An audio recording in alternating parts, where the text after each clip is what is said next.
Agnė Michalenkovaitė antrakursė. Edukologijos fakultete studijuoja pradinio ugdymo pedagogiką ir ikimokyklinį ugdymą. Bet universiteto bendruomenė ją jau seniai pažįsta kaip puikią vokalistę. But maybe for too long, out of every sorrow, another day will die. You're gonna find someone new, I really hope you do, 'cause I love you, and someone come on through, it's gonna shine for you. I adore you, and the road travels on, but I'm still near you. In my life like a song, I will still hear you.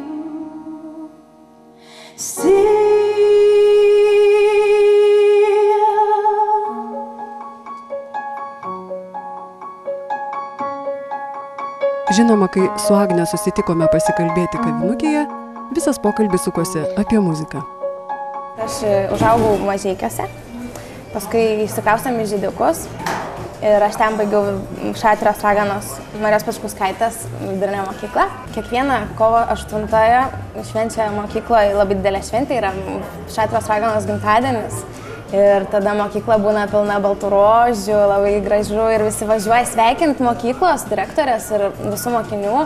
Visi mokiniai daro spektaklius, kaip kad Marija Pačkauskaitė ir mėgdavo pati rašyti kūrinius. Tai pagal juos yra statomi visokie įvairiausi spektakliai, išvažiuoja iš įvairių mokyklų Lietuvos ir visi vaidina ir veža daug baltų rožių ir paskui mokyklas skendi baltose rožės ir būna labai graži šventė, visiems nereikia į mokyklą, visi labai džiaugiasi ir labai faina būna. Tau yra tekę lipti ant scenos vaidinti? Ne, aš pati nesu vaidinus, bet aš per kiekvieną šitą renginį visada dainuodavau, taip. Tai kaip suprantu, dainuoji nuo vaikystės? Nuo 4. Viskas prasidėjo galbūt nuo darželio, kai aš dar buvau visai mažutė.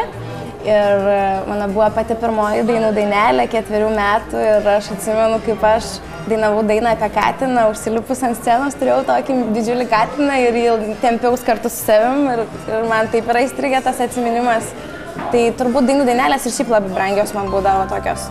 Iš pasakų dvarų, legendų šalies, pakils mėnesėlį, žolytę palies.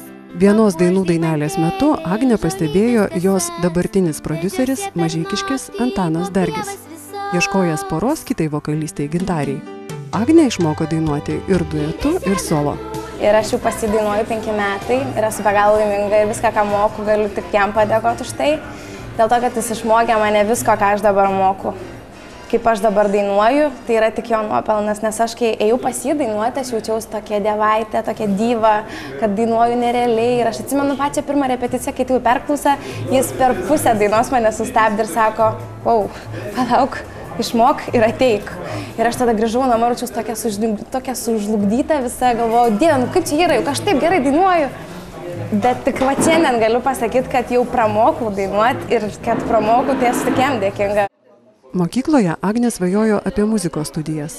Tačiau muzikos egzamino nelaikė, tad pirmojų numerių per stojamuosius įrašė studijų programą Šiaulių universiteto edukologijos fakultete. Bet aš nesigailiu, kad aš dabar studijuoju pradinio ugdymo pedagogiką ir ikimokyklinį.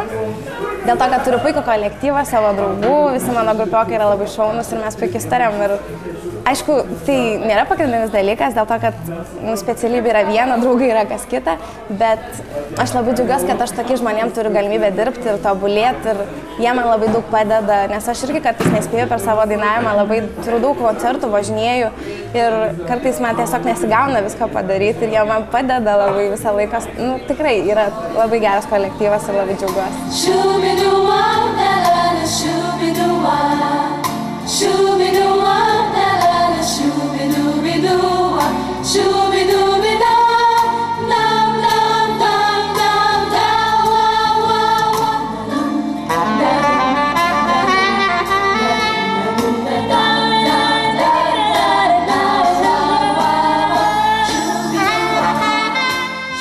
Universitete Agnė taip pat turi kur pasirodyti. Ji dalyvauja studentų klubo renginiuose, dainuoja chore Pavasaris. Už rūpestį yra dėkinga choro vadovui Gediminui Ramanauskui ir koncertmeisteriui Romualdui Pečeliūnui. Nežinau, aš esu tokia laiminga, žinokit, man tikrai sekas. Aš labai bijau prisišnekėti ar dar ką nors, bet man tikrai labai sekas, nes visą laiką atrandu tokius žmonės, kurie manim rūpinas. Ir čia yra super, va, čia yra geriausias dalykas, koks tik įmanoma, kad būtų.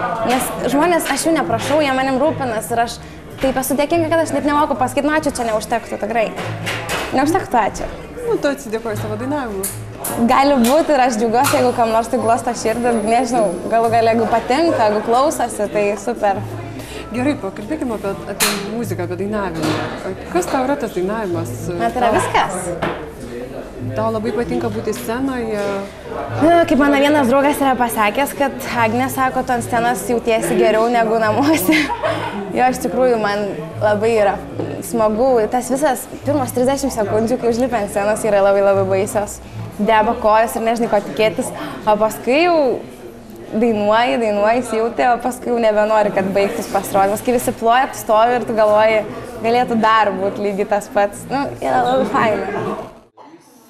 Agnė dažnai koncertuoja, dalyvauja įvairiuose konkursuose. Vasarą jis skris į Romą, į tarptautinį festivalį.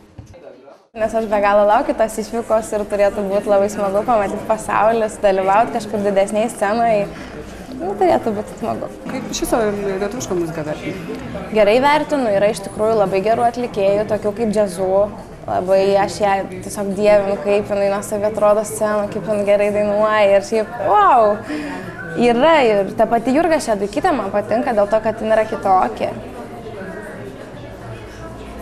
Nu, daug yra iš tikrųjų tokių išskirtinių atvejų, bet kad pati lietuvių muzika yra įdomi, galima iš tikrųjų rasti ir gerų tų atlikėjų, bet kad aš pati lygiuočiaus, tai sakau, taip nėra. Tu nori surasti savo kelią, ne? Nu, aš manau, kad aš radau jau gal muzikoje savo kelią. Nu, dabar mes savo stilių tokį, aš sakau, esu tokia lyriška, tokia romantiška. Man atrodo, kad aš jau turiu savo muzikinį tokį skonį, tokia esu atradus save muzikoje. Skamba man jau ten kažkur, skamba. Į sceną žengia kas? Universiteto merginų choras Pavasaris. Ir merginas. Merginas. Wow, wow, wow.